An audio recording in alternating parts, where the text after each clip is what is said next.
আসসালামু আলাইকুম ওয়া রাহমাতুল্লাহি ওয়া বারাকাতুহু।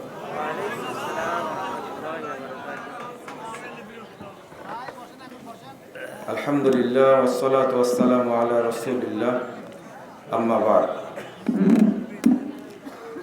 আউযু বিল্লাহি মিনাশ শাইতানির রাজীম।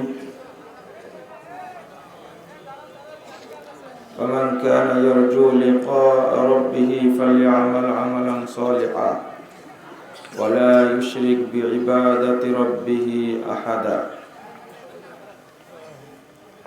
وقال صلى الله عليه وسلم إن الله لا يقبل من العمل إلا ما كان له خالصا وابتغي به وجهه رواه النسائي بإسناد صحيح।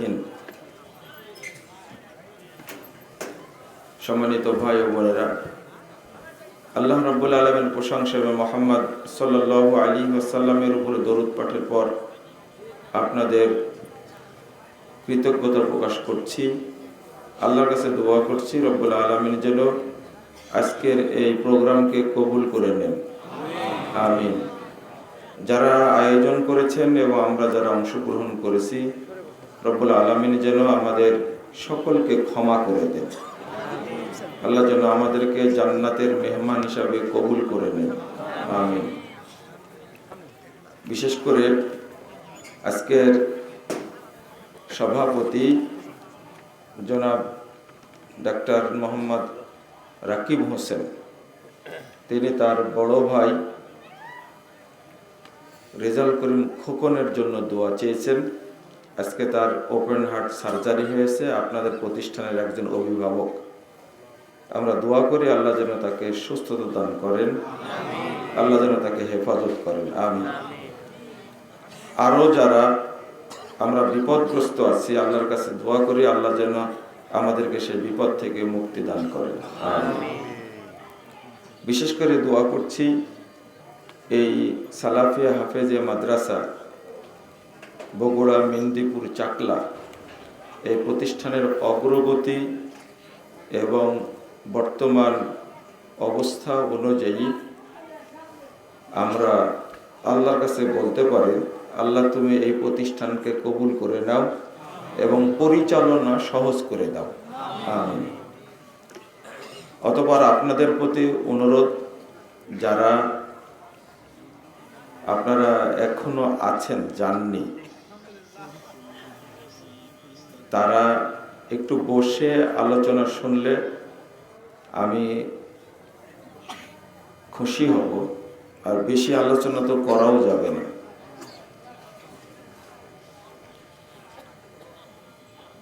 বহুদিন পরে 12টার পরে ওয়াজ শুরু করলাম, বলেন আলহামদুলিল্লাহ। এর আগে শুরু করেছিলাম একদিন বহু বছর পরে 12টা 33। আলহামদুলিল্লাহ 33 বাজার আগেই দিয়েছে, এই জন্য আবারও শুকরিয়া, আলহামদুলিল্লাহ। কিন্তু কষ্টের বিষয়টা কি জানেন? এই সময় লাগবে বক্তা, আমরা আসলে তো বক্তা না।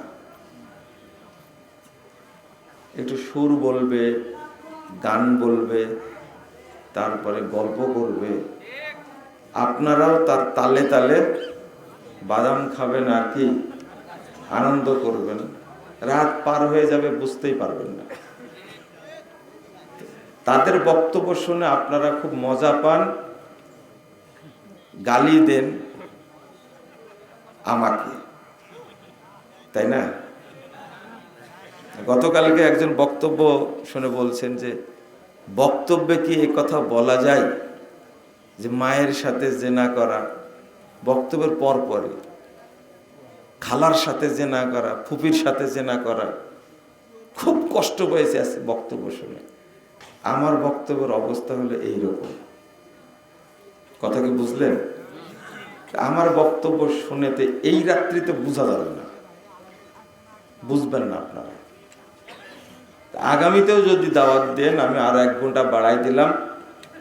আমাদের আব্দুস সালাম মাদ্দাজিল্লাহুল আলী, উনি যদি চেষ্টা করেন 1টার দিকেও নিয়ে আসতে পারেন। মেহেন্দিপুর মাদ্রাসার জন্য আমি রেডি আছি, আলহামদুলিল্লাহ, আমার কোনো আপত্তি নাই। যদি আপনারা থাকেন, থাকবেন, তাহলে পাশ হয়ে গেল। আগামী বছর একটাই আসবেন ইনশাল্লাহ। আব্দুল লতিফ ভাই দোয়া চেয়েছে, দোয়াটা বন্ধ করে দিলাম, কারণ দোয়া করলে আগামী বছর বাড়িতে নাও থাকতে পারে, তো একটু রেস্ট করার সুযোগ হবে। আমি আসলে কি বিষয়ে কথা বলবো এখন, আমার সব এলম কালাম হারায় গেছে।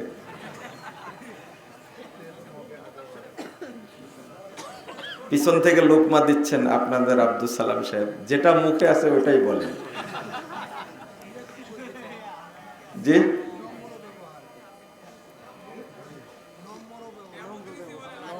নম্র ব্যবহার বিষয়বস্তু, এটা বললে কি বুঝবেন আপনারা? আচ্ছা, আলোচনা আসবে ইনশাল্লাহ, আমি আলোচনা করতে থাকি। প্রথমত আল্লাহ আমাদের কবুল করেছেন বলে আমরা এখানে এসেছি, আলহামদুলিল্লাহ।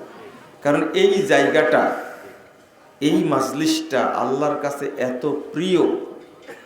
এই ধরনের মাজলিসে অংশগ্রহণ করলে আল্লাহ এত খুশি হন, ফেরেশতাদেরকে সামনে নিয়ে বলেন, যারা মাজলিসে উপস্থিত হয়েছে আমি তাদের সবাইকে ক্ষমা করে দিয়েছি। দুই, তাদের যত পাপ ছিল পূর্বের সমস্ত পাপকে নেকি দ্বারা পরিবর্তন করে দিয়েছি। তিন, মাজলিসে এসে তারা যা চেয়েছে আমি তাদেরকে তাই দিয়েছি। চার, আল্লাহ বলছেন তারা যে কষ্ট করেছে, এখানে এসেছে, সময় দিয়েছে, এই জন্য আমি তাদেরকে পূর্ণ নেকি দান করেছি। চারটা কথা শোনার পরে ফেরেশতারা বলছেন, ইয়া রব ফিহিম ফুলানুন আব্দুল খাত্তা। আল্লাহ শোনেন, শোনেন, এদের মধ্যে যে একজন লোক এসে বসে গেছে, লোকটা বড় পাপী, খাত্তা, খুব খারাপ, অনেক পাপ, নিকৃষ্ট মানুষ। ও প্রোগ্রামে আসেনি, ইন্নামা মাররা ফাজালাসা মাআহুম, রাস্তা দিয়ে যাচ্ছিল, অনেক মানুষ দেখে সেও বসে গেছে, আপনি কি তাকেও মাফ করে দিয়েছেন? আল্লাহ বলছেন ওয়ালাহু গাফারতু, আমি ওকেও মাফ করে দিয়েছি। তাহলে এই জায়গাটা সাধারণ কোনো জায়গা না। এরপরে আল্লাহ বলছেন হুমুল জুলাসা লা ইয়াশকা বিহিম জালিসুহুম, তারা এমন কিছু মানুষ এখানে বসে আছে, এর মধ্যে এসে যেই বসে পড়বে আমি আল্লাহ তাকেই ক্ষমা করে দেব। এই হাদিসটা হয়তো মা বোনরাও শুনছেন, আপনারাও মনে রাখবেন, এটা হলো পাপ মাফ করার জায়গা। এবং আপনি আল্লাহর কাছে যা বলবেন আল্লাহ সেটা সাথে সাথে আপনাকে দিয়ে দিবেন। আশা করি বুঝতে পেরেছেন। আল্লাহ রাব্বুল আলামিন বলছেন ফামান কানা ইয়ারজু লিকা রাব্বিহ, যে ব্যক্তি চায় আল্লাহর সাথে সাক্ষাৎ করবে, আল্লাহর সাথে সাক্ষাৎ করবে, মুলাকাত করবে, সেজন্য দুইটা আমল করে। ফালইয়ামাল আমালান সলিহা, সেজন্য সৎ আমল করে, আমলে সলে করে। ওয়ালা ইউশরিক বিইবাদাতি রাব্বিহি আহাদা, আর আমল করতে গিয়ে যেন সে কারোর সাথে শরীক না করে। আমাদের আমলগুলো কবুল হয় না, তার পিছনে কয়েকটি কারণ আছে। সেই কারণের একটা হলো কোনো না কোনো ভাবে আমরা শিরক কুফুরের সাথে জড়িত, শিরক বা কুফুরের সাথে জড়িত আমরা কোনো না কোনো ভাবে। দুই, আমাদের মধ্যে মুনাফিকি বেশি। কি বেশি? মুনাফিকি। যে হাদিসটা কালকে বলার কারণে মানুষ কষ্ট পেয়েছে, ওই হাদিসটা আপনাদের আগে বলি বোঝার জন্য। রাসূল সাল্লাল্লাহু আলাইহি সাল্লাম বলছেন, আল খামরু উম্মুল ফাওয়াহিশ, নেশা হলো যাবতীয় অশ্লীল কাজের মা। যত খারাপ কাজ মানুষ করে, সমস্ত খারাপ কাজকে জন্ম দেয় হলো নেশা। ও আকবারুল কাবায়ের, আর নেশা হলো সমস্ত কাবিরা গুনার মধ্যে অন্যতম।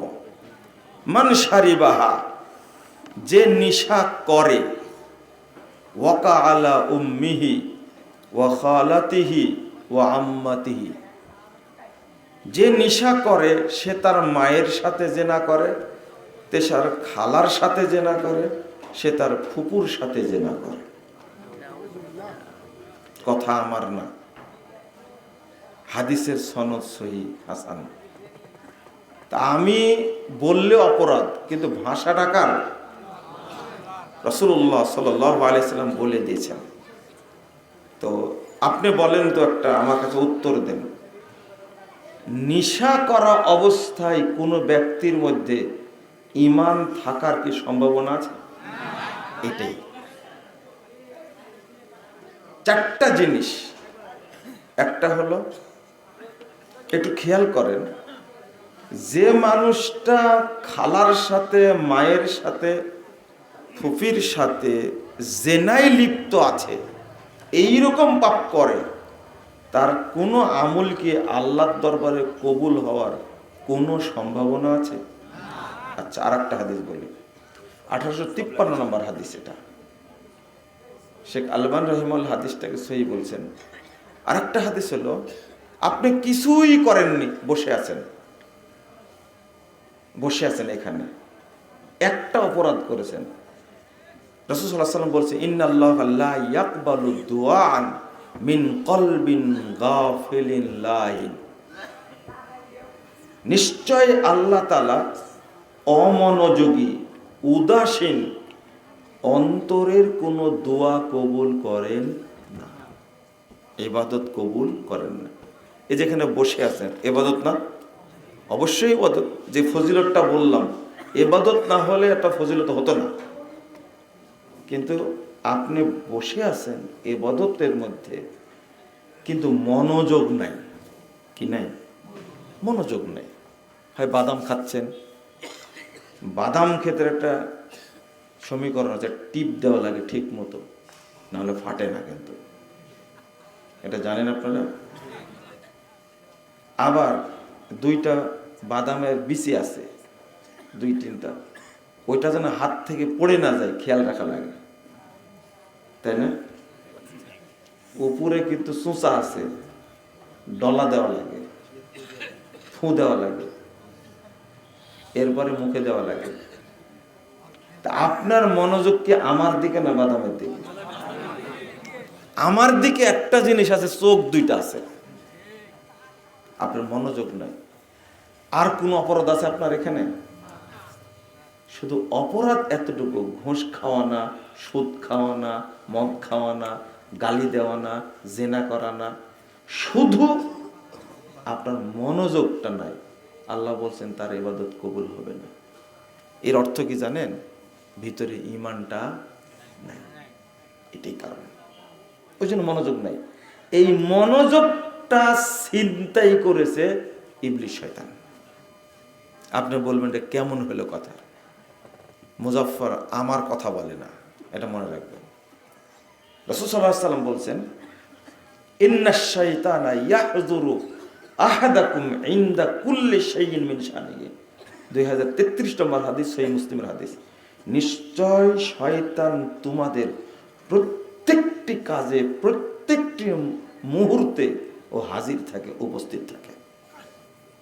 প্রতিটি কাজে শয়তান আছে। আমি একটা একটা করে ধরে বুঝা দেই, তাও আপনারা বুঝতে চান না। তাহলে আমার মনোযোগ যে শয়তান ছিনতাই করে, এটা বুঝেন তো? আহা, রাসূল সাল্লাল্লাহু আলাইহি ওয়াসাল্লাম বলতে, ওয়া ইখতালাস ইয়াখতালাসু শয়তান, এটা হলো শয়তানের অপহরণ। সালাতের মধ্যে আপনার মনোযোগ নাই কেন? কেন? শয়তান আপনার মনোযোগকে অপহরণ করেছে, ছিনতাই করেছে। ইখতালাসাহু শাইতান, শয়তান সেটা অপহরণ করে। তা আপনার হাতে হলো বাদাম, মুখেও বাদাম, আর চোখ কোন দিকে? আমার দিকে, এমনি তাকায় আছেন এদিকে। তাহলে চোখ থাকলে তো হবে না, কি থাকা লাগবে? মনোযোগ। ঠিক জুমার খুতবার সময়ও রাসূল সাল্লাল্লাহু আলাইহি ওয়াসাল্লাম বলছেন, জুমার খুতবায় একবারে মনোযোগ দিয়ে আলোচনা শুনতে হবে। আমি যে বিষয়টা বোঝানোর চেষ্টা করছি আপনাদেরকে, খেয়াল হয় কি বোঝাতে চাচ্ছি? খেয়াল হয় না। সেটা হলো না না না না, আমি বলছি যে কবুল না হওয়ার কারণ কি, তাই না? কবুল হয় না একটা, আগে বললাম কোনো না কোনো ভাবে কুফুরের সাথে, শিরকের সাথে জড়িত, না হলে নিফাকের সাথে জড়িত। যেমন আপনি সালাত পড়ছেন 60 বছর 70 বছর যাবত, এখনো আপনি মিথ্যা কথা বলেন, এখনো আপনি সুদ খান, এখনো খান, এখনো আপনি, আপনার বয়স এখন 75 বছর, এই 75 বছরে অন্তত 50 জন আলেমের বক্তব্য শুনেছেন, শোনেননি? অন্তত 50 জন। আর এখন তো ইউটিউবে শুনতেই থাকেন, এক আলেমেরই আপনি 100 বক্তব্য শুনেছেন, শোনেননি? কিন্তু এখন পর্যন্ত এই 75 বছর বয়সে এই 1 ইঞ্চি প্যান্টের নিচটা কাটতে পারছেন কি? বুঝেননি মানে আমার কথাটা? আপনি কাটতে পারেননি। আপনার কি মনে হয় যে আপনার ভিতরে ঈমান আছে? আমার কথা মানুষ বুঝে না আসলে, তাও 12:30টায় কি মানুষ বুঝে? আমি আবারও বলছি, শোনেন, কেন আপনি এই বয়সেও, বয়স একজন লোকের 82 বছর, বুঝছেন? তা আমি গেছি সেলুনে কি কাটাতে, চুল কাটাতে, তো ওই লোকের তো চামড়া কি হয়েছে, ঢিল হয়ে গেছে। যুবক মানুষটা, কত বছর বয়স, শরীর কাঁপছে, রিটায়ার্ড হয়ে গেছে, তো দাড়ি কাটা হচ্ছে না। তো বলছে যে তুমি এইভাবে ধরতে পারছো না, টান দেয়া। বুঝেননি কথা? চামড়া ঢিল হয়ে গেছে, যে টেনে দিয়ে কাটছে। আচ্ছা, আপনার কি মনে হয় 82 বছর বয়সে এই লোকটা এখনো দাড়ি রাখেন তো দূরের কথা, দাড়ি চাচ্ছে চামড়া টান দিয়ে ধরে? এই লোকটা আপনি বলেন তো দেখি, এর মধ্যে কি ঈমান আছে বলে মনে হয়? আচ্ছা, এই বয়সেও কি তার কোনো মেয়ের প্রতি আকর্ষণ আছে? আছে, আছে। যত বুড়া হয় তত বিয়ের শখ জাগে, এটা কি জানেন আপনারা? মাফ করবেন যারা বুড়া আছে, কিছু মনে করেন না। তো বাড়িতে সাবধানে যাবেন, আপনি আজকে বাড়িতে সাবধানে যাবেন। আমি বুঝাচ্ছি একটা জিনিস, এই লোকটা এতদিন যাবত নামাজ পড়ে। আমি জিজ্ঞেস করলাম, বাবজি নামাজ পড়েন তো? তাকায় বলছে, কেন জিজ্ঞেস করলেন? জিজ্ঞেস করলাম আর কি, বয়স হয়ে গেছে তো। বলছে, আমি আমার হায়াতে কোনোদিন নামাজ বাদ দিইনি। জটিল ব্যাপার একটা। বলছে, মাশাআল্লাহ, নামাজ কোনোদিন বাদ দেয়নি, নিজেই স্বীকার করছে। কিন্তু কি কারণ কি বলেন তো দেখি?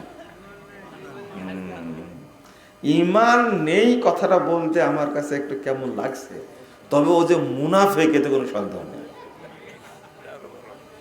আমি দলিল দিয়ে বলছি। আর যার অন্তরে নিফাক আছে তার ভিতরে ঈমান, অসম্ভব ব্যাপার।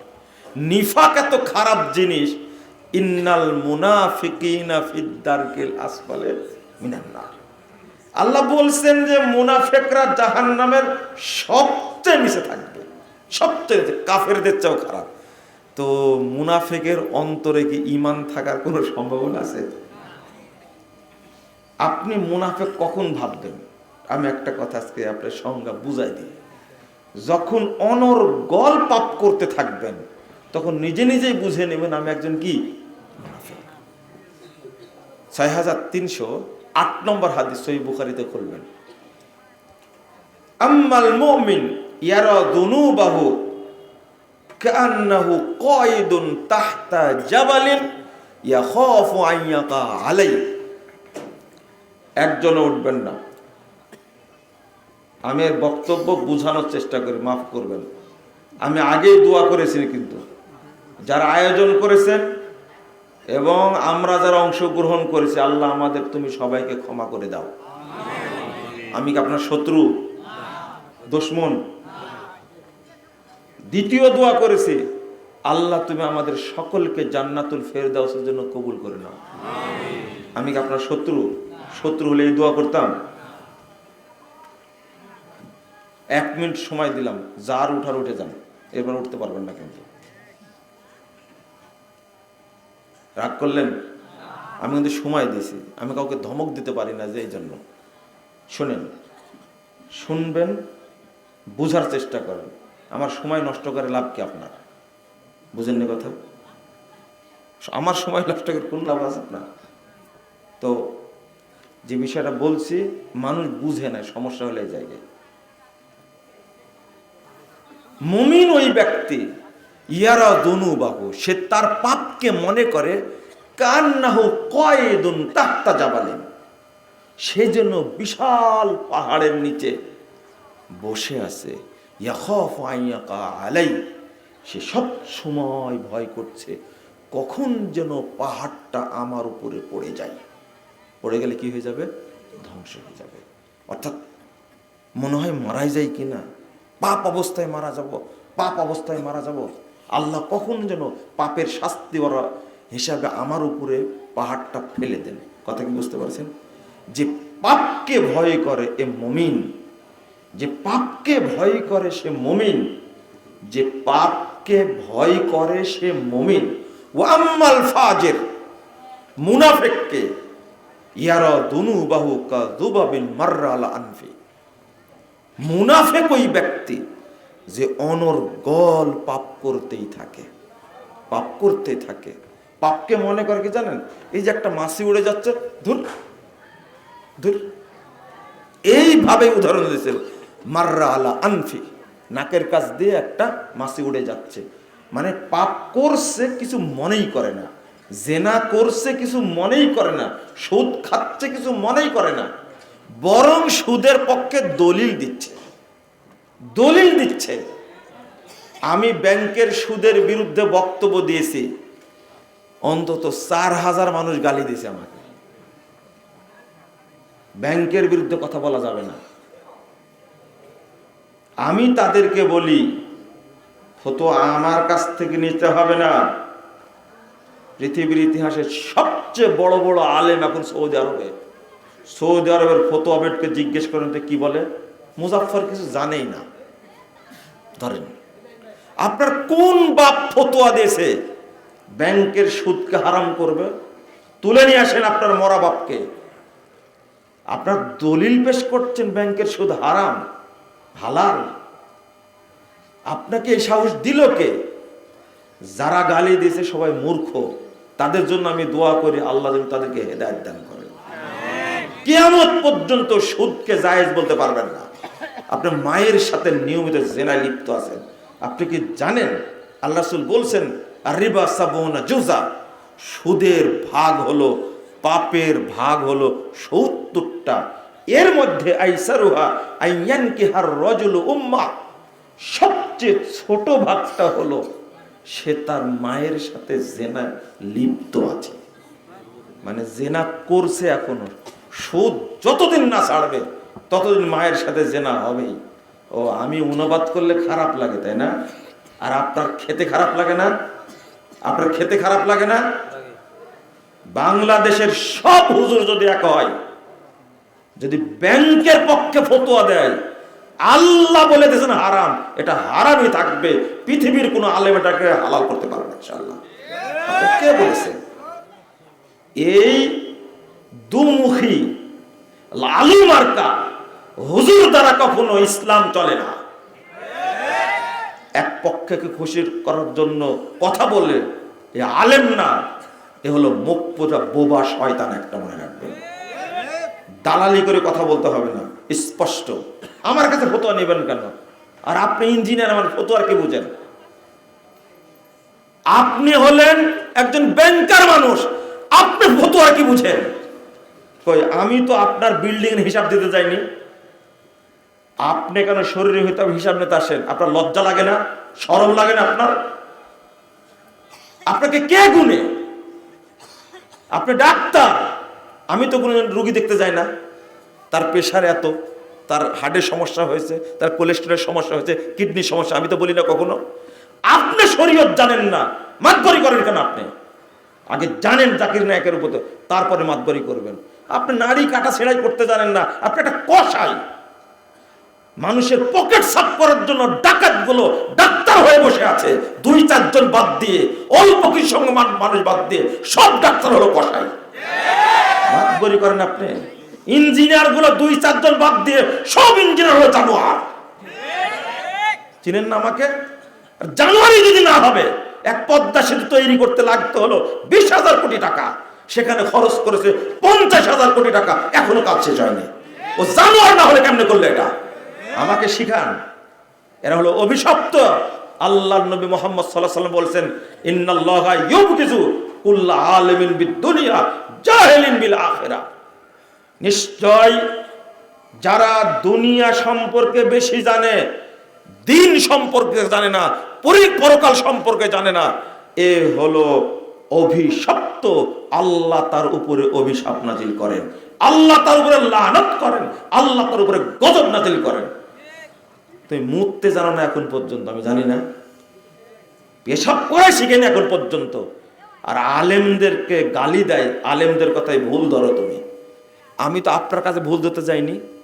আমি কোনোদিন গেছি? আমি বিচার করতে গেছি কোনোদিন? আপনি তো বিচার করতে আপনি করেন। আমরা যতটুকু জানি ততটুকু বলি, আপনি না জেনে মাতবরি করেন কেন? আমি যে কথাটা বলছিলাম, একজন মানুষ মায়ের সাথে জেনায় লিপ্ত, ইয়ানকিহুর রাজুল উম্মাহু। ইয়ানকিহু শব্দ কি জানেন? এর মধ্যে 2টা টেন্স আছে, এটা প্রেজেন্ট টেন্স, একটা ফিউচার টেন্স। আপনার জেনারেল শিক্ষিত মানুষ থাকলে বুঝবেন, মাদ্রাসা যারা পড়ে ওটা বুঝেই। ইয়ানকিহুর রাজুল মানে জেনা করছে তার মায়ের সাথে, মানে কি? যতদিন না ছাড়বে ততদিন মায়ের সাথে জেনা হবে। আপনি বুঝেন এটা? এর মধ্যে যে 2টা কি বলে যে কাল আছে, এটাকে আপনি বুঝেন? আমি আপনাকে ইংরেজি পড়াতে গেছি, আমাকে আপনি আরবি পড়াতে আসেন কেন? আপনি তো অজ্ঞ, আপনি জানেন না। আমার দুঃখের বিষয় হলো এটা। আমি কি বুঝাচ্ছি? যে মানুষটা জেনায় লিপ্ত মায়ের সাথে, ওর কোনো দুয়া, আমুল, সালাত, সিয়াম, হজ আল্লাহর কাছে যাওয়ার সম্ভাবনা আছে বলেন তো? আমার বুঝ এটা। ও খাচ্ছে তো খাচ্ছে, আবার বলছে না এটা ইন্টারেস্ট না, তো এটা মুনাফা। হারামখোর, তোর মতো ইবলিস থাকতে এই দুনিয়াতে ইবলিস আসবে? কথা বুঝেননি? মুনাফা খাইছে, তাই না? আর একটা বললো কি ইন্টারেস্ট, আর একটা বল, এখন যে নতুন একটা নাম বের হয়েছে কি যেন, আরে মুনাফা তো বললাম, আর একটা বলেন না, হাদিয়া। হাদিয়া, এটা ব্যাংক আপনাকে হাদিয়া দিচ্ছে। ওরে হারামখোর, আপনি বলছে, একজন লোক বলছে কি জানেন, আচ্ছা আমরা তো শুনে আসছি আপনি এত কড়া কথা বলে টাকনুন নিয়েছে প্যান্ট পরার বিরুদ্ধে, কিন্তু আমাদের তো শিখাই দিয়েছে মোজা পরার পরে টাকনুন নিচে প্যান্ট পরলে, পায়জামা পরলে কোনো সমস্যা নেই।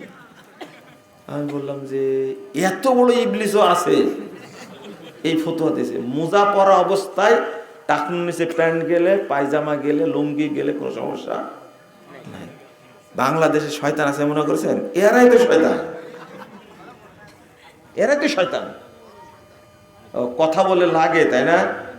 আপনি হিসাব করে আসেন, মাতবরি করেন কেন আপনি? আমি যে বিষয়টা বুঝাচ্ছিলাম, অনর্গল পাপ করছে, আবার পাপকে বৈধ করার চেষ্টা করছে। বলো তো ঈমান আছে কিনা এদের মধ্যে? আছে? কি সুন্দর করে বৈধ করছে। আরে হজে গেলেও কোনো সমস্যা নাই, এই টাকা দিয়ে হজে গেলেও টাকা জমা করছে, করতে করতে করতে 5 বছর পরে জমা করছে 2 লাখ, 5 বছর পর হয়ে গেছে এটা 8 লাখ, এখন হজে যাচ্ছে। যাও, হজ কোনদিন বাংলাদেশ থেকে যাবে না মক্কার, তুমি এখানেই থাকবে। হারামখোর কি বুদ্ধিটা শিখাই দিছে। ও কেউ বলবে এই কথা? এইভাবে বললে কেউ বলবে? আমি যেভাবে বলছি এভাবে কেউ বলবে? সমস্যা এই জায়গায়, আমারই সমস্যা। উল্টা বলি যে আপনি ঘর ভাড়া দিয়েছেন, দোকান ভাড়া দিয়ে 5টা দোকান ভাড়া দিয়েছেন, সিকিউরিটি নিয়েছেন 3 লাখ করে। সেদিনে শুনলাম না, আমাকে বলেছে যে 50 লাখ টাকা দিছি সিকিউরিটি। কি হবে 50 লাখ টাকা? দোকান নিছি 50 লাখ টাকা সিকিউরিটি দিয়ে, এ টাকা কি হবে? যখন দোকান ছাড়মু, বগুড়া ভাষা তাই না, তখন কি ও আবার দিয়ে দিবে 50 লাখ টাকা। এই ভাড়ার পদ্ধতি হারাম। শুয়োরের রক্ত যেমন হারাম, তার চেয়ে বড় হারাম এটা। আবার ঠিক বলছেন? ঠিক আমি বললাম, আপনি জানেন ঠিক বলছেন কেন? চুপ করে বসে থাকেন, আপনি নেন কেন? ভালো করে শোনেন, হাজিগিরি তোমার সোজা হয়ে যাবে। ভালো করে বলি, বৈধ কোনটা, বৈধ কোনটা, সেটা হলো 50 লাখ টাকা নেন আপনি। আপনার অনেক কাজ নেন, হয়তো দোকান 4-5টা হতে পারে, তাই না, 6-7টা হতে পারে, নেন। কিন্তু এই টাকাটা ভাড়ার সাথে কেটে যাবে আস্তে আস্তে। কথা বোঝা গেছে? কাটা শেষ, যখন টাকা শেষ হবে নতুন করে আপনি ভাড়া নিজে দিবেন। কিন্তু ওই 10 বছর পরে 50 লাখ টাকা ফেরত পাবেন এই আশায় রেখে দিয়েছেন। হারাম, হারাম, হারাম। লা ইয়াহিল্লু বাইউন ওয়া সালাফুন। কোনোদিন ব্যবসার বিক্রি দুটো কখনো একসঙ্গে হয় না। ফাইজলামি একটা। হাদিস কোথায় যাবে তাহলে? আপনি উল্টা দিয়েছেন। আগে ছিল লিজ নেওয়া, বন্ধ করে দিয়েছেন এখন। বলেন তো কোনো হুজুরকে বলুক, শক্ত করে বলুক তো দেখি, বাংলাদেশের মানুষ হারাম খেতে খেতে ওর পুরো মানে এই ভিতরটাই হারামের ইবলিশ শয়তানের কারখানা হয়ে গেছে। আর মসজিদে যা বসে আছে, মক্কায় যা বসে আছে, তাই না, টাকা ফেরত দিয়ে যান আগে। লিজ 1 বিঘা জমি আপনাকে দিলাম, চুক্তি হলো 1 বছরের জন্য 20,000 টাকা, বছর শেষ জমি ফেরত পাবো আমি, টাকা ফেরত নাই। কথা কি বুঝতে পারছেন? এটা হলো শরীয়ত। কিন্তু খান কি করে? এগ্রিমেন্ট, তাই না? মাশাআল্লাহ, খান। হাজী সাহেব খেতে থাকেন আপনি, মুসল্লি সাহেব খেতে থাকেন আপনি। লজ্জা কোন দিন হবে? যতদিন এটা না ছাড়বেন আপনি, ততদিন কোনো ইবাদত আল্লাহর কাছে, ওটা একটা সুদ, ওটা একটা পদ্ধতি আলাদা, কিন্তু সুদ এটা একটা। আপনাকে 50,000 টাকা দিলাম, আর আপনার কাছ থেকে 5 বিঘা জমি নিলাম, যতদিন টাকা ফেরত না দেবেন ততদিন আমি খেতেই থাকবো। এর চেয়ে অরিজিনাল সুদ আর কি হতে পারে? কোন আলেম ফতোয়া দিয়েছে? ও আলেম না, ও হুজুর না, ও কুকুর একটা, ও শরীয়ত না জেনে ফতোয়া দিয়েছে। আবার ঠিক বলে, খাচ্ছে নিজে নিজে, আবার ঠিক বলছে না। খাওয়া বাদ দেন, আমার বক্তব্যের মূল জায়গায় চলেন। আবার ভুলে যান না যেটা বলতে চাচ্ছিলাম, কবুল হয় না কেন, তাই না? কবুল হয় না কেন? চলেন, আল্লাহ রাব্বুল আলামিন বলছেন, ওয়ামা ইউমিনু আকসারুহুম বিল্লাহ ইল্লা ওয়া হুম মুশরিকুন। একটা না কয়েকটা আয়াত হাদিস অনুবাদ করব, কোনো কথা হবে না মাঝখানে, খালি শুনেন। 106 নম্বর আয়াত সূরা ইউসুফ। অধিকাংশ মানুষ ঈমান আনা সত্ত্বেও, সালাত পড়া সত্ত্বেও, হজ করা সত্ত্বেও মুশরিক, আল্লাহ বলছেন। 2 সূরা রোম 7-8 নম্বর আয়াত আল্লাহ বলছেন, ওয়া ইন্না কাসীরাম মিনান নাস বিলিকাই রাব্বিহিম লাকাফিরুন। অধিকাংশ মানুষ আল্লাহর সাথে সাক্ষাৎ করবে কাফের অবস্থায়। রব মানে ঠিকই, কিন্তু তারা কি কাফের। রব মানে তারা কি কাফের। লা ইলাহা ইল্লাল্লাহ। আল্লাহ রাব্বুল আলামিন বলছেন, রাসূল সাল্লাল্লাহু আলাইহি ওয়াসাল্লাম বলছেন, লা তাকুমুস সাআ, 2219 নম্বর হাদিস, তিরমিজির মধ্যে এসেছে, লা তাকুমুস সাআ হাত্তা তালহাকা কাবাইল মিন উম্মতি বিল মুশরিকিন ওয়া হাত্তা ইয়াবুদুল আওসান। কিয়ামত হবে না যতদিন আমার উম্মতের বহু গোত্র, বহু সম্প্রদায় মুশরিকদের সাথে মিশে না যাবে ততদিন কিয়ামত হবে না। ও হাত্তা ইয়াবুদুল আওসান, মূর্তি পূজা না করা পর্যন্ত কিয়ামত হবে না। শুরু হয়েছে মানে আগে থেকেই শুরু হয়েছে, নতুন। আমি এখানে বলছি আরেকটা হাদিস, 30,992 নম্বর হাদিস, মুসান্নাফ ইবনে আবি শাইবার মধ্যে এসেছে, ইয়াতি আলান নাসিস জামান, মানুষের সামনে একটা যুগ আসবে, একটা সময় আসবে, ইয়াসতামিউন ওয়া ইয়াসাল্লুনা ফিল মাসাজিদ, লোকেরা দলে দলে মসজিদে যাবে, সালাত আদায় করবে। লোকেরা দলে দলে মসজিদে যাবে, সালাত আদায় করবে। মসজিদে মুসল্লি দ্বারা পূর্ণ থাকবে। ওয়ালাইসা ফীহিম মুমিন, কিন্তু কোন মসজিদ খুঁজে একজন ইমানদার পাওয়া যাবে না। আপনি কি বুঝলেন কথাটা? বুঝলেন? একজন ইমানদার পাওয়া যাবে না, একজনও না, একজনও না। এটা হলো দুনিয়ার অবস্থা। কিয়ামতের মাঠে চলেন, রাসূল সাল্লাল্লাহু আলাইহি সাল্লাম বলছেন, ইয়াউমা ইয়াজমাউন নাস, আল্লাহ রাব্বুল আলামিন কিয়ামতের মাঠে সমস্ত মানুষকে জমা করবেন। 183 নম্বর হাদিস, সহিহ মুসলিম। সব মানুষকে জমা করবেন। আপনি খালি প্রশ্ন করেন, এত মানুষের বিচার কেমনে করবেন? এত মানুষের বিচার কেমনে হবে? এক ঘোষণাতে কিয়ামতের মাঠ পরিষ্কার। এক ঘোষণা, এক ঘোষণা। ঘোষণাটা কি? মাইয়া দেব মান কানা ইয়াবুদু শাইয়ান ফালইয়াত্তাবি, তোমাদের মধ্যে যারা যে যার ইত্তেবা করেছো, অনুসরণ করেছো, আনুগত্য করেছো, সে আজকে তার অনুসরণ করো। ঘোষণা, তোমরা দুনিয়াতে থাকতে যে মান কানা ইয়াবুদু শাইয়ান ফালইয়াত্তাবি, যে যার ইবাদত করেছো আজকে সে তার অনুসরণ করো। এই ঘোষণা দেওয়া মাত্রই ফায়াত্তাবিউ মান কানা ইয়াবুদুশ শামসা শামসা ওয়া ইয়াত্তাবিউ মান কানা ইয়াবুদুল কমারাল কমারা ওয়া ইয়াত্তাবিউ মান কানা ইয়াবুদুল আসনামাল আসনান ওয়া ইয়াত্তাবিউ মান কানা ইয়াবুদুত তাওয়াগীত তাওয়াগীত। আল্লাহ রাসূল বলছেন, ঘোষণা দেওয়ার পরই যারা সূর্যের ইবাদত করত, সূর্যকে জাহান্নামে ফেলে দেওয়া হবে, তখন তারা সবাই সূর্যের পিছনে পিছনে যাবে। যারা চন্দ্রের ইবাদত করত, আল্লাহ চন্দ্রকে জাহান্নামে ফেলে দিবেন, যাও তোমাদের হুজুর গেছে, তোমরাও যাও।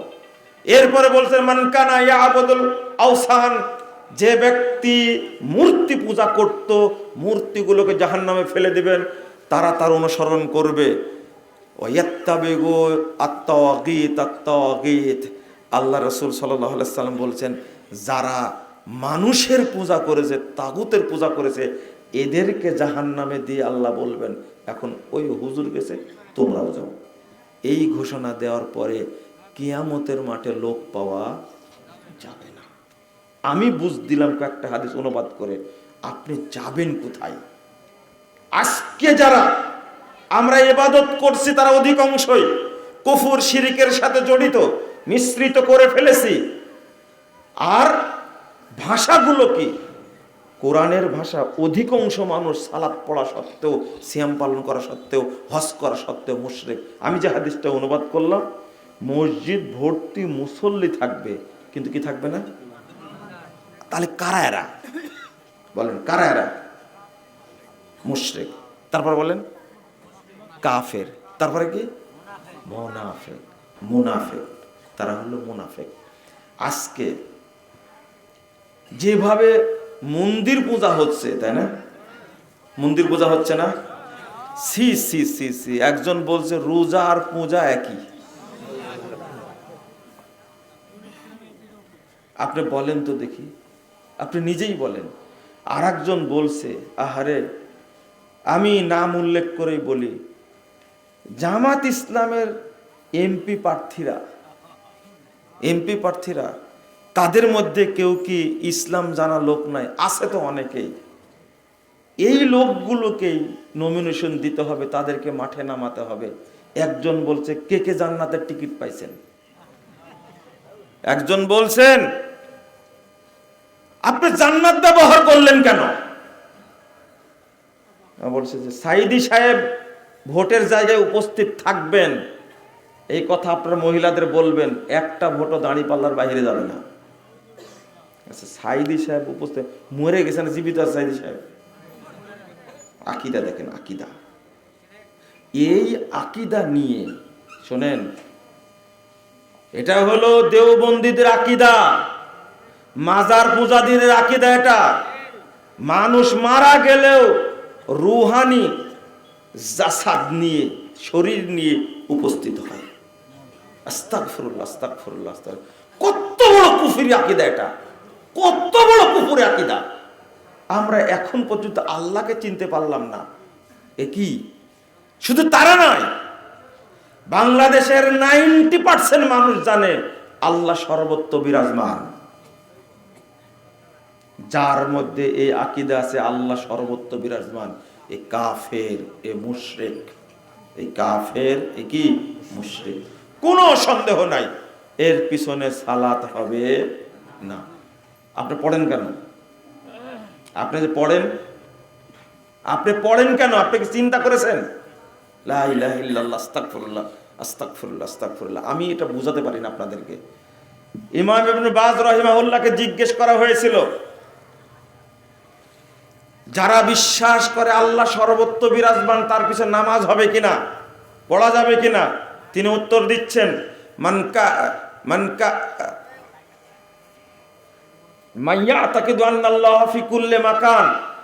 যে ব্যক্তি বিশ্বাস করে আল্লাহ সর্বত্র বিরাজমান, যে বিশ্বাস করে আল্লাহ সর্বত্র বিরাজমান, কাফিরুন, সে হলো পথভ্রষ্ট, মানুষকে পথভ্রষ্ট করে, সে কাফের। লা ইউত্তাখাযু ইমামা, তাকে ইমাম নির্ধারণ করা যাবে না। ওয়ালা ইউসাল্লা খালফা, তার পিছনে সালাত পড়া যাবে না। বাল ইয়াজিবু আলাল মাসউলিন, বড় মসজিদের দায়িত্বশীলদের উপরে ওয়াজিব হলো আইয়ুবাইদুহু, এই ইমামকে বহিষ্কার করা, বিতাড়িত করা। ওয়ায়ুস্তাতাব, বলা হবে তুমি তওবা করো। ওয়াইল্লা কুতিলা আলা ওয়ালিউল আমর, তওবা যদি না করে তাহলে তাকে হত্যা করতে হবে। এই কাজ করবে সরকার। আপনি কি বুঝতে পেরেছেন কত বড় খারাপ আকীদা? অথচ বাংলাদেশের অধিকাংশ মানুষ বিশ্বাস করে কি আল্লাহ সর্বত্র বিরাজমান। সি সি সি সি সি, এই আকীদাই ঠিক করেনি। আমাদের অবস্থা কি হয়েছে জানেন? অবস্থাটা হয়েছে যে ফজিলত শুনে, পাগড়ির ফজিলত শুনে, ছাত্রের তো পাগড়ি নাই, না কাপড় নাই, আলাদা কি নাই, আলাদা কাপড় নাই, শুধু পরনেরটাই আছে। সে পাগড়ির ফজিলত শুনে লুঙ্গি খুলে পাগড়ি বেঁধে ফেলেছে। হাজির, হাজির, কোথায় হাজির? মাদ্রাসায় হাজির। কি করেছিস? হুজুর, কালকে যে পাগড়ির ফজিলত শুনেছে, আমার তো পাগড়ি নাই, লুঙ্গি খুলে বেঁধে ফেলেছি। বলে তো পাগড়ির ফজিলত জরুরি না ফরজিয়াত জরুরি? ফজিলত জরুরি না ফরজ জরুরি? ফরজ। ওর যে ফরজ বেরিয়ে গেছে, ওর হিসাবটা নাই। আমাদের হাসছেন কেন? আপনাদের অবস্থাটা এইরকমই। আকীদা তাওহীদের খবর নাই, ফজিলত নিয়ে ব্যস্ত, এতই একটা ব্যস্ত। একজন মানুষ, ভালো করে বুঝেন তো দেখি, কথাটা বুঝতে পারি না। একজন মানুষ দেখতে সেই প্রিন্সের মতো চেহারা, একবারে সেই চেহারা, যেমন মাথার চুল তেমনি চেহারা, চোখগুলো সুন্দর হরিণের মতো দেখতে, আর নাকটা খাড়া, চেহারা সেই স্টিল বডির মতো লাগছে, কোনো রোগ নাই, কোনো রোগ নাই সেই, কিন্তু ভিতরে আত্মা নাই। কি নাই? রূহ নাই। কি নাই? কি করবেন এর দ্বারা? হ্যাঁ, কি করবেন একে দ্বারা? হ্যাঁ, ওর চোখ ভালো আছে, কিন্তু ওর হার্ট ভালো আছে, লিভারও ভালো আছে, কিন্তু ওকে দিয়ে কি করবেন আপনি? হাল বাওয়াবেন, তাই না? ওকে কি দেওয়া লাগবে? মাটি দেওয়া লাগবে। এই তো, ওকে এখন মাটির নিচে ঢুকানো ছাড়া কোনো পদ্ধতি আছে? তুমি হাত দিয়ে কি করবে? চোখ সুন্দর থাকলে লাভ কি? ব্রেন ভালো থাকলে লাভ কি? যে জিনিসটা থাকার ওইটাই। ঠিক একই ঘটনা। আপনার সালাত খুব সুন্দর, সিয়াম খুব সুন্দর, হজ খুব সুন্দর। একজনকে বলছি যে হজে তো গেছিলেন, কেমন হলো? কেমন হলো মানে আমার কোনো কষ্টই হয়নি। প্যাকেজ কত? 25 লাখ টাকা। একা গেছে, 6 জনের হজের টাকা নেই, থাকছে ক্লক টাওয়ারে, ওখানেই মসজিদ, ওখানে সালাত পড়ছে, কি খাই দেয়। আরাফার মাঠে কোনো গরমই লাগেনি, গাড়ির মধ্যেই ছিলাম, এসি গাড়ি, ভিআইপি। 25 লাখ টাকা। হারাম ঘর হলো মাজার পূজারি। কি পূজারি? এই সুন্দর হজ করে কোনো লাভ আছে? আমি কথাকে বোঝাতে পারছি আপনাদেরকে? এটাই জরুরি, এটাই জরুরি। কাকে বুঝাবো? আপনি যত বড় আলেম হন না কে, যদি বিশ্বাস করেন আল্লাহ নবী গায়েব জানতেন, আপনি কাফের। আল্লাহ নবী মরেনি, আপনি কাফের। কথা কি বোঝা গেল? আমার কথা কেউ বুঝে না, বুঝে ঠিকই কিন্তু বদমাইশি করে। তবে আপনার সাথে আমার সাক্ষাৎ হবে কিয়ামতের মাঠে ইনশাআল্লাহ। সেই দিন একবারে কড়াই গুন্ডায় মেপে নিব আল্লাহর কাছ থেকে ইনশাআল্লাহ। যা বলেছি কোরআন হাদিসের বাহিরে একটা কথা বলিনি, দলিল দিয়ে বলেছি। আপনি কিছুই মনে করেননি, ভাবেনি আপনি। আচ্ছা, যদি এটাই হয় তাহলে এখন অধিকাংশ মানুষ কাফের হয়ে যাচ্ছে না, মুশরিক হয়ে যাচ্ছে না? না হলে কি মুনাফিক, তাই না? 2-3টা হাদিস বলবো, এখানে আমার দিকে তাকা থাকবেন। সেটা হলো, ভিতরে যদি ইমানটা এত ভদ্র, ইমানটা এত মর্যাদা, ইমানের এত লজ্জা, ইমানের এত ব্যক্তিত্ব, ইমানের এত মানে দাম, আপনি কল্পনাও করবেন না। কারো অন্তরে হিংসা আছে, ইমান নেই, নাই নাই নাই। লোকটা মানে লজ্জা নাই, ইমান নাই, শুধু লজ্জা নাই। একটা হাদিস অনুবাদ করি।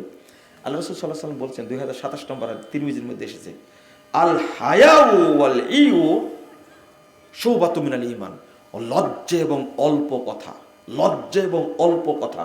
এই যে বললেন না আপনি, লোকটা চলে গেছে মনে হয়,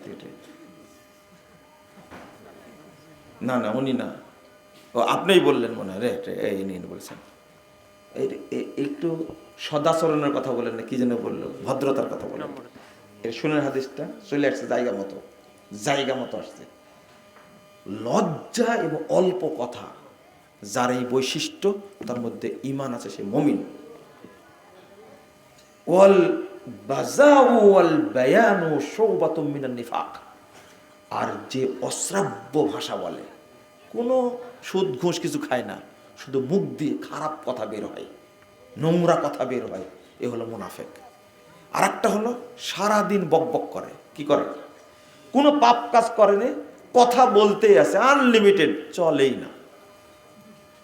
আপনি যখন বগুড়া থেকে ঢাকায় যাবেন, দেখবেন কিছু কিছু মানুষ আপনার পাশে বসবে, হয়তো সরকারি চাকরি করতে বা কোনো চাকরি করতে রিটায়ার হয়েছে, বুড়া হয়ে গেছে, ও কথা বলতেই আছে। এরকম কি পেয়েছেন আপনারা? বলতে বলতে একসময় বলবে, ভাই কথা কিন্তু আমি একটু বেশি বলি, কিছু মনে করেন না। ও যে মুনাফিক, ও ভুলেই গেছে। আপনি কি বুঝতে পারলেন? ও মুনাফিক। মান কাসুরা কালামু কাসুরা কিসবু। যার কথা বেশি তার মিথ্যা বেশি। যে কথা বলা বেশি, সে মিথ্যা বেশি বলে, মিথ্যা বলবে। আপনি বলেন তো, ছোট্ট 2টা কাজ। একটা হলো মুখ দিয়ে খারাপ ভাষা বের হয়। আপনাকে জিজ্ঞেস করে তো পাওয়া যাবে না আপনার আসল খবর। আপনার ওয়াইফকে যদি ফোন দিয়ে জিজ্ঞেস করছে যে একটু বলেন তো আপনার হাজব্যান্ডের মুখটা কেমন, বলছে খুবই খারাপ। আমাকে তো গালি দেয়, আমার বাপকেও দেয়, মাকেও দেয়, 14 গোষ্ঠীকে গালি দেয়। আপনার পাঞ্জাবি ভিতরটা কি দেখা যায়? পাঞ্জাবি তো দেখা যায়, দাড়ি তো দেখা যায়। আপনি যাকে তাকে মুখ দিয়ে যা ইচ্ছা তাই বলেন, ঈমান নাই। নিফাক থাকলে কি ঈমান থাকবে? আচ্ছা, একটা লোক কোনো অপরাধ করেনি, বিড়ি খায়নি, সিগারেট খায়নি, জেনা করেনি, শুধু কথা বলে সবসময়। কি বলে? কথা বলে। এটা কি অপরাধ? বেশি কথা বলে যে সে মুনাফিক, অন্য কিছু না। কথা বেশি বলে সে কি মুনাফিক। ঈমান আছে?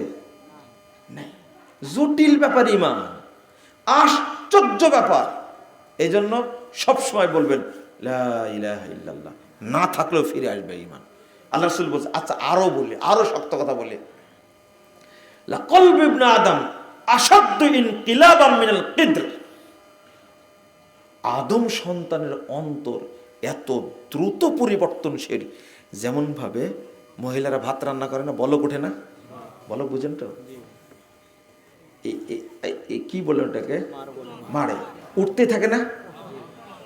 আপনি ভিডিও করবেন, ভিডিও করবেন, করে দেখাবেন আমাকে 1 সেকেন্ডে কয়বার উঠলো। কে পারবেন হাত তুলেন দেখি। কোনো বিজ্ঞানীও পারবে না। পারলে আল্লাহ নবী এই উদাহরণ দিতেন না। জটিল ব্যাপার একটা, যা বলে গেছেন রাসূল সাল্লাল্লাহু আলাইহি সাল্লাম, ওইটা বিজ্ঞানীরা উদ্ধার করতে পারেনি। সব পারে। কালকে ভূমিকম্প হবে, পারে না কেন? সারা পৃথিবীর বিজ্ঞানীকে এক জায়গায় করেন তো, পারে কিনা? এক ঘরে ঢুকায় দেন, তোর বের করতে হবে কাল ভূমিকম্প হবে কিনা, পারবে বলতে? ওরা সব পারে। আগামীকাল চাঁদ উঠবে কিনা বলতে পারে না, এটা জানেন আপনি? এগুলো সব কার হাতে? আল্লাহর হাতে। শুধু তাই, জমজমের পানি কেমন খাটাসের খাটাস, বিজ্ঞানীরা দেখতে গেছে জমজমের পানি কেমন, কোত্থেকে আসে, কেমন খ্যাপার খ্যাপা, চিন্তা করে। ১৫০০ বছর পূর্বে নবী সাল্লাল্লাহু আলাইহি সাল্লাম বলে গেছেন কত পানি আছে এর মধ্যে।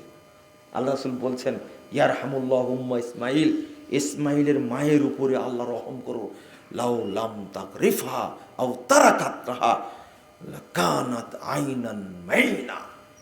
যদি সেদিন ইসমাইলের মা হাজেরা, হাজারা হাজারা হাজারা হাজারা সেদিন যদি বাদ না দিতেন, যদি ছেড়ে দিতেন পানি, তাহলে পানি বের হতে হতে হতে হতে সাগর, মহাসাগরে পরিণত হতো।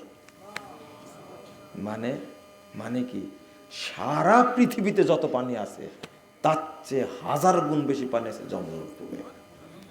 এ মেপে শেষ করতে পারবে? আল্লাহ নবী বলে গেছেন, সারা পৃথিবীর মানুষ যদি একসঙ্গে হজে যায়, কি সবাই একসঙ্গে গেল হজে, জমজম শর্ট পড়বে মনে করছেন আপনি? হ্যাঁ, সবাই 10 কেজি করে নিয়ে যাবে, শর্ট পড়বে? পড়বে। আপনি মনে হয় বুঝতে পারছেন আমার কথাটা? হ্যাঁ, যদি যদি ঈমান এত দ্রুত চলে যায়, কিসের মতো? বলকের মতো। বলকের সেকেন্ড কয়টা উঠলো, তাহলে আমাদের অবস্থাটা কি হতে পারে বলেন তো? আমি তো এই বক্তব্য দিতে ভয় খেয়ে যাই, মনে হয় ঈমান নাই। তবে আমি বক্তব্য দিতে যত লোক পেয়েছি, কারো মধ্যে ঈমান নাই আমার কাছে এটা মনে হয়েছে। কথা বুঝেননি? আপনারা ওয়াজ করেন ঈমান ভঙ্গের কারণে, তাই না? ঈমান থাকলে তো ভাঙবে নাকি? ঈমান ভঙ্গের কারণ। আর আমি বক্তব্য দিই ঈমান আছে কিনা। যে কোনোদিন ওযুই করেনি তার ভাঙার সম্ভাবনা আছে? হ্যাঁ, ভাঙবে? ওযু ভাঙবে তার কোনোদিন? যার ঈমানই নাই তা ভাঙবে কি করে? আমি একটা উদাহরণ দিই, বক্তব্য শেষ করবো ইনশাল্লাহ। যেহেতু কিছু খুব দরদি মানুষ আছে, বুঝতে পারছে এইগুলো কিন্তু একবারে ফ্রেশ, বুঝতে পারলেন? একবারে ফ্রেশ। আমরা জান্নাতে যাবো ইনশাআল্লাহ, বলেন ইনশাআল্লাহ। কি বলছিলাম? এমন কথা শোনাবো এখন, আপনাদের কাজ হয়েছে, একটু বসেন। সেটা হলো এই এই কাজগুলো করি তাই ঈমান থাকে না। নিফাক যদি থাকে ঈমান থাকে? প্রশ্নের উত্তর দেবেন একটা। আপনার কি কখনো মনে হয়েছে আমি মনে হয় মুনাফিক হয়ে গেছি, জহরের সালাদটা পড়ার দরকার ছিল 12:15 মধ্যে, 2:30 বেজে গেল, পড়তে পারলাম না, মনে হয় মুনাফিক হয়ে গেছি? এরকম কার কার হয়েছে এ যাবৎ জীবনে? হাত তোলেন তো। সত্যি কথা বলছেন তো? আমার বিশ্বাস হয় না। হতে পারে, হতে পারে, কিন্তু কথাটা কিন্তু খুব, হাত তুলেছেন আমি না দেখলেও কে দেখেছেন? সাবধান। সত্যটা বললে আলহামদুলিল্লাহ, মিথ্যাটা বললে আমি ইন্নালিল্লাহ বলবো না, আমি বলবো না কিন্তু, কারণ এটা একটা সাক্ষী।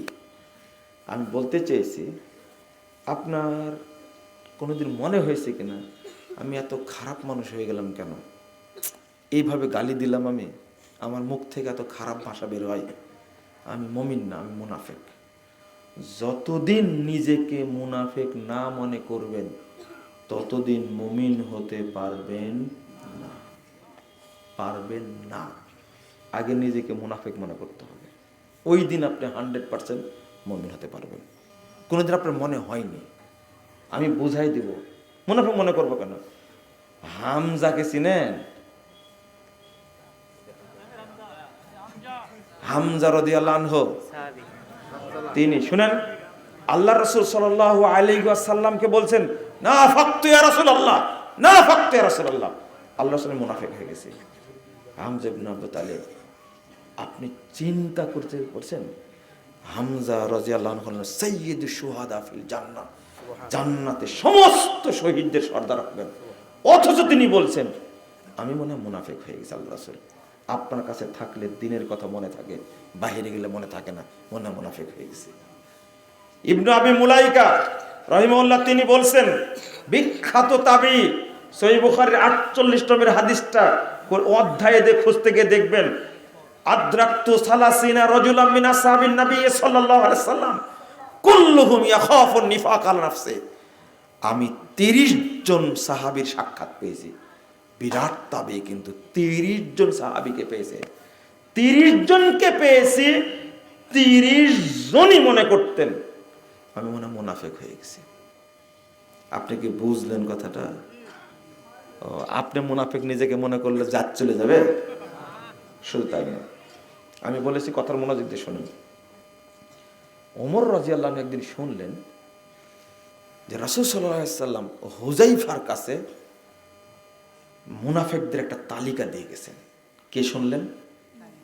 ওমর রাদিয়াল্লাহু আনহু শুনলেন, গোপনে তালিকা দিয়ে গেছেন হুযায়ফা রাদিয়াল্লাহু আনহুর কাছে। তখন শুনি হুযায়ফা রাদিয়াল্লাহু আনহু চলে গেছেন ওমর রাদিয়াল্লাহু আনহু, গিয়ে বলছেন যে হুযায়ফা, একটা কথা শুনলাম, খুব গোপন কথা। কি কথা বলেন? তোমার কাছে নাকি আল্লাহ রাসূল মুনাফিকদের তালিকা দিয়ে গেছে, দেখো তো ওই তালিকায় আমার নাম আছে কিনা। আপনি কি বুঝেছেন কথা? শেষ হয়নি কথা, কিন্তু বুঝে না। মাত্র 12 থেকে 15 জনের তালিকা। কয়জনের? আপনি কি মনে করছেন হুযায়ফা দেখতে ভুল করেছে? মনে নাই? বলেন না, মুস্কি হাসেন শুধু, কারণ গোপন রেখে গেছেন যে বলেন না। আরো টেনশনে পড়ে গেছে।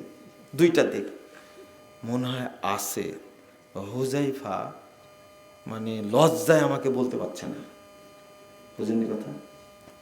আবার ও হাসে, মানে আছে মনে হয়, কিন্তু আল্লাহ নবী যেহেতু গোপন রাখতে বলেছেন, ও বলছে না, গোপন রাখছে। কথা কি বুঝতে পারছেন?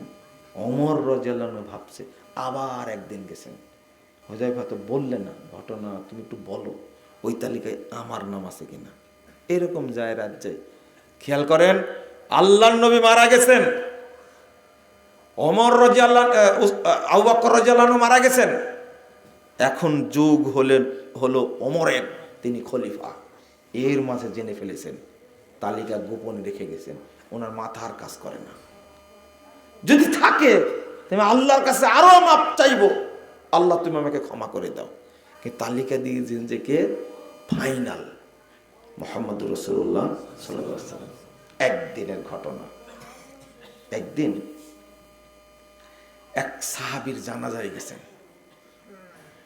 ওই জানাজায় আমিরুল মুমিনিন ওমর রাদিয়াল্লাহু আনহু উপস্থিত, ওই জানাজাতে হুযায়ফা রাদিয়াল্লাহু আনহু উপস্থিত। কথা বুঝতে পারছেন? যে জানাজায় খলিফা উপস্থিত, লোকটাকে আপনার মতো জবদুল, বুঝেননি কথা? কেমন শ্রেণীর মানুষ, মানুষটা কেমন? হুযায়ফা উপস্থিত তো বলছে তাল তাল ইয়া আমিরুল মুমিনিন, তাল ডাকছেন। কানে কাছে গিয়ে বলছে ইন্নাহু মিনহুম, ইন্নাহু মিন উলাইকা, ওদের মধ্যে এ একজন। বলে দিলেন আমিরুল মুমিনিন, ওদের মধ্যে এ একজন, ইন্নাহু মিনহুম, যে মরে গেছে, যারা জানাজা পড়তে একজন।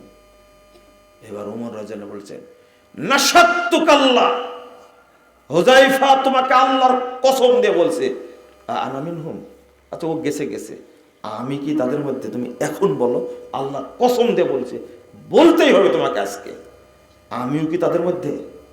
তখন উমর রাদিয়াল্লাহু আনহু ভয়টা আরো বেশি হয়ে গেছে। এই যদি মুনাফিকদের তালিকায় থাকে, তাহলে আমারও থাকা কি ধরে ফেলেছেন। নাশাদ্দুকাল্লাহ, আল্লাহর কসম দিচ্ছি, বলো আজকে, আজকে তুমি বলো, যেহেতু একজনটা বলে দিছে, আজকে বলতে হবে। দেখেন, চিন্তা করেন, ওনার তালিকায় নাম আছে মুনাফিকের, সেইটা নিয়ে ওমরের চিন্তা নাই, নিজেরটা বলেছেন, সাথে সাথে বলছে নাশাদ্দুকাল্লাহ, আল্লাহর কসম দিয়ে বলছে, বলো আমার নামটা আছে কিনা। তখন হুযায়ফা রাদিয়াল্লাহু আনহু বলছেন, আপনার যে ভালো মানুষ আমি কাউকে মনে করি না, আপনার নামটা নাই। আচ্ছা, ওইটা পরের ব্যাপার। এইরকম এক সাহাবী, যিনি, যার জানা যায় ওমর রাদিয়াল্লাহু আনহু হাজির, সাহাবীরা হাজির, এমনকি হুযায়ফা জানা সত্ত্বেও হাজির যে মুনাফিক। হুযায়ফা যদি অনুপস্থিত থাকেন, সাহাবীরা বলবে হুযায়ফা এমন কি বড় হয়ে গেছে, জানা যায় কেন আসলো না, ঠেলা সামলাতে পারেনি বলে আসছে। আপনি এই লোকটার মর্যাদা বা প্রভাব এত বেশি, হুযায়ফা রাদিয়াল্লাহু আনহু জানছেন, জানা যায় না গেলাম টিকতে, তাই আসছে। কিন্তু জানেন সে কি? এইরকম একজন মানুষকে তালিকায় লেগেছে, সে কি মুনাফিক, জানতেই পারেনি। আচ্ছা, আমাদের কি অবস্থা একটু বলেন তো দেখি, আমাদের কি অবস্থা? আপনি কি বুঝলেন আমার কথাগুলো? এই হাদিস কি অনুবাদ করা যায় বলেন তো দেখি? লা ইলাহা ইল্লাল্লাহ, আস্তাগফিরুল্লাহ, আস্তাগফিরুল্লাহ পড়েন তো। আল্লাহুম্মা ইন্নী আউযু বিকা মিনান নিফাক, একটা হাদিস আসছে, আল্লাহুম্মা ইন্নী আউযু বিকা মিনাল কুফরি ওয়া শিরকি ওয়ান নিফাক। আল্লাহ, তোমার কাছে আশ্রয় চাচ্ছি শিরিক থেকে, কুফুর থেকে, নিফাক থেকে। আল্লাহ, তুমি আমাদেরকে হেফাজত করো, আমিন।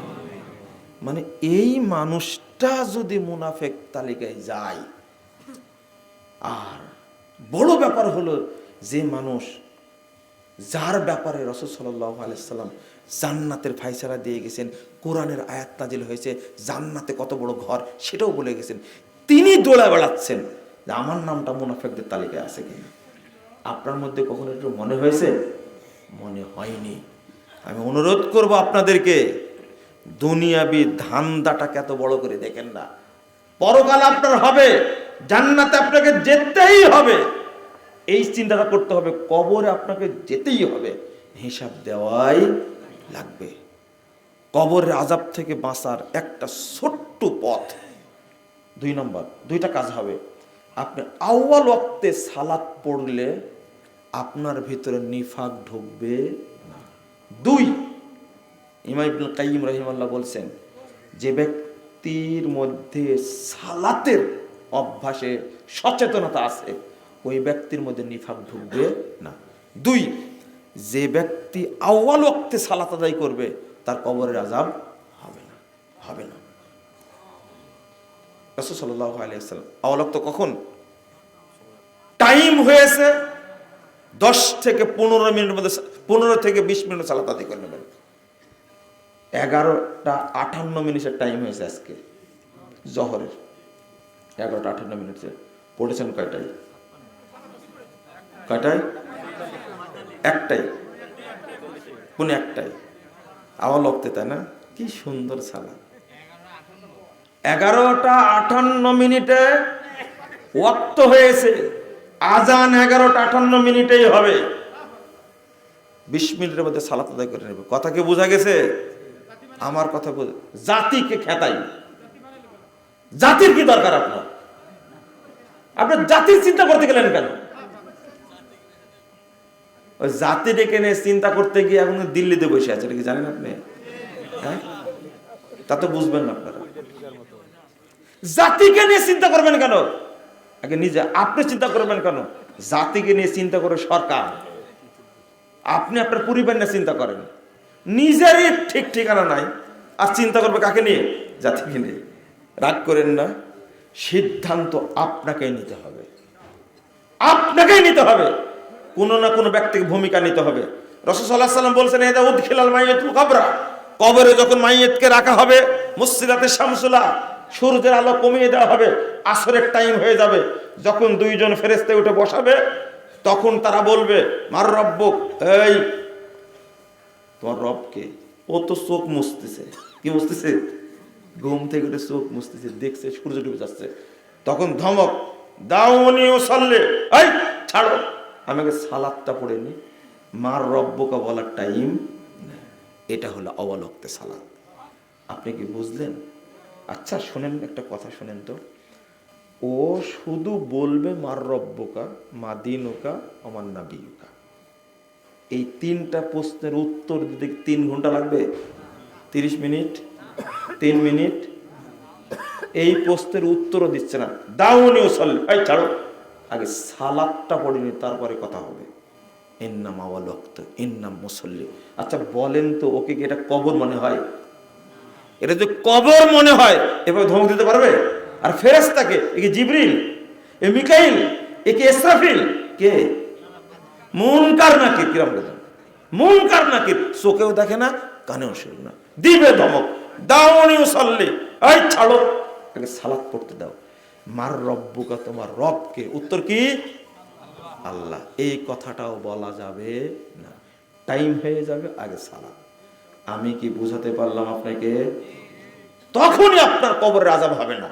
কি আশ্চর্য ব্যাপার! অমাদিন বলার টাইম নাই, যখনই বলছে মার রব্বুকা, তোর দাউনি উসাল্লি, এই তোমরা ছাড়ো, আগে সালাত পড়ে নি, দেখো না সূর্য ডুবে যাচ্ছে।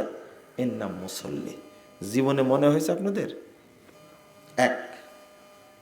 6টা গুণ যাদের মধ্যে পাওয়া যাবে, 6টার কোন একটা, তারা হলো মুনাফিক মুসল্লি। ও কোথায় দিয়ে শেষ করব বোঝেন না আপনারা, তাই না? এই দেখেন, আসেন, জায়গা মতো আসেন। ওই যে মসজিদে নিয়ে গেছিলাম না, সবাই মসজিদে ভর্তি, কিন্তু কি নাই? এখন শোনেন, এখন শোনেন। 1, আত-তাখাল্লুফ আনিল জামা, মুসল্লি নামাজ পড়ে জামাতে পড়ে না, এ হলো মুনাফিক। তাখিরুস সালাত, সালাত পড়ে দেরি করে পড়ে, সালাত পড়ে দেরি করে পড়ে। 3, আল কাসালু ইলা কিয়ামিস সালাহ, সালাত পড়তে যায় অলসতা করে, আজান হয়ে গেলে কখন ইকামত হচ্ছে কোনো হিসাব নিকাশ নাই। এই লোকটা কি? মুনাফিক। মুরাতুন নাস, 4 নম্বর, মানুষকে দেখানোর জন্য পড়ে। 5 নম্বর, কিল্লাতু যিকরিহা, আল্লাহকে স্মরণ করে না, খুব কম করে, খুব কম করে, আল্লাহকে টাইম দেয় না। 4 রাকাত পড়তে লাগার দরকার 11-12 মিনিট, ও 1.5 মিনিটে পড়ি দৌড়। নাকরুহা কানাকরিল গুরাবে দুয়ুক, কাকের মতো, মোরগের মতো যে ঠোকায়। 6 নম্বর, এ হলো মুনাফিক মুসল্লি। এই 6টা গুণ তো আমাদের মধ্যে নাই, তাই না? এই জন্য সালাত উপরে, ফাওয়াইলুল লিল মুসাল্লিন, এটাই বলছেন রাসূল সাল্লাল্লাহু আলাইহি ওয়াসাল্লাম। সাহাবীরা বলতেন ফাওয়াইলুল লিল মুনাফিকিন, যারা মুনাফিক মুসল্লি তাদের জন্য স্পেশাল জাহান্নাম অয়েল, স্পেশাল জাহান্নাম অয়েল। এই জন্য কবুল হয় না। আমরা যেন বুঝতে পারি, আল্লাহ যেন আমাদের বোঝার তৌফিক দান করেন, আমিন। জাযাকুমুল্লাহ খাইরান। আল্লাহ যেন আমাদের মুনাফিকের